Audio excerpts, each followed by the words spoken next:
So Ettuthokai நூல்கள்ல Natrinai, Kurunthogai, Ainkurunuru, Kalithogai, Akananuru, Purananuru, Pathitrupathu, பதிப்பாடல்னு சொல்லிட்டு மொத்தம் 8 நூல்கள்.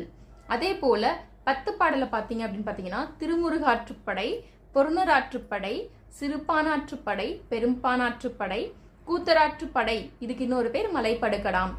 ஸோ குறிஞ்சிப்பாட்டு, முல்லைப்பாட்டு, பட்டினப்பாலை, மதுரை காஞ்சி, நெடுநல்வாடைன்னு சொல்லிட்டு மொத்தம் 10 நூல்கள். இது எல்லாமே சங்க காலத்துல எழுதப்பட்ட நூல்கள்னு சொல்லலாம். இதுதான் நம்ம 14 மேல்கணக்கு நூல்கள்னு சொல்றோம். அப்போ இந்த 14 மேல்கணக்கு நூல்கள் அப்படிங்கிறது தான் இலக்கியத்துல நமக்கு முதலா கிடைச்ச நூல். நம்ம தமிழ் சமுதாயமா வரலாறு பத்தி தெரிஞ்சுக்கணும் இல்லையா? ஏன்னா தமிழ் மக்களா இருக்கும். அப்போ இதை பத்தி தெரிஞ்சுக்கிறதும் நமக்கு நெசசரி தான். எவ்வளவோ தேவையில்லாத ரீல்ஸை பார்க்கறதுக்கு இந்த மாதிரியான இன்ஃபர்மேஷனை நீங்க தெரிஞ்சுக்கலாம். அடுத்த 14 கீழ்கணக்கு பத்தி நம்ம அடுத்த வீடியோல பார்க்கலாம். இப்போ தமிழ் இலக்கிய நூல்கள் பத்தி சொல்லிட்டு இருக்கேன். அதுல சங்க காலம் முடிச்சிட்டேன். சங்க காலத்துல தான் தோன்றின நூல்கள் 14 மேல்கணக்கு நூல்கள்னு சொன்னேன். அதே போல சங்கம் மருவிய காலம் அப்படின்னு அடுத்தது வருது.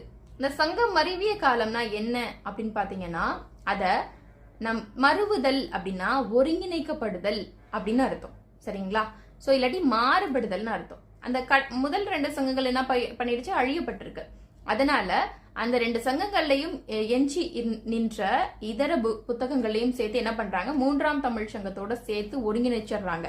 அதனாலதான் சங்கம் மருவிய காலம் அப்படின்னு இதுக்கு பேர் வருது. ஓகேவா?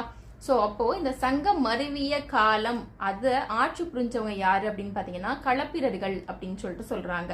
இதுக்கு முன்னாடி சங்க காலத்து ஆட்சி புரிஞ்சவங்க யாருன்னா சேர சோழ பாண்டியர்கள் சொல்லப்படுவாங்க. ஆனா நீங்க அந்த 8 தொகை நூல்களை தொகுப்பித்தவர் போய் பார்த்தப்போ தொகுப்பித்தவர்கள் தானே நான் அரசர்கள்னு சொன்னேன். அரசர்களால உதவப்பட்டு தான் அந்த நூல்கள் எல்லாம் தொகுக்கப்பட்டிருக்குன்னு சொன்னேன். அப்ப அந்த அரசர்களா உதவி இருக்க எல்லாமே பாண்டிய மன்னர்களா இருக்கிறாங்க. அப்ப 3ஆம் தமிழ் சங்கத்தை தோற்றி வளர்த்தவங்க பாண்டிய மன்னர்கள் தெரியப்படுது. பொதுவாவே உங்களுக்கு தெரிஞ்சு வச்சுக்கோங்க. இது ஒரு தகவல் தானே. ஒரு பொதுவா சேர சோழ பாண்டியர்கள் காலம். இதே 3ஆம் தமிழ் சங்கம் பாத்தீங்கன்னா எஸ்பெஷலி நமக்கு பாண்டியர்களுடைய ஆட்சி காலத்துலதான் அது உருவாக்கப்பட்டிருக்கு அப்படின்னு நீங்க தெரிஞ்சுக்கோங்க.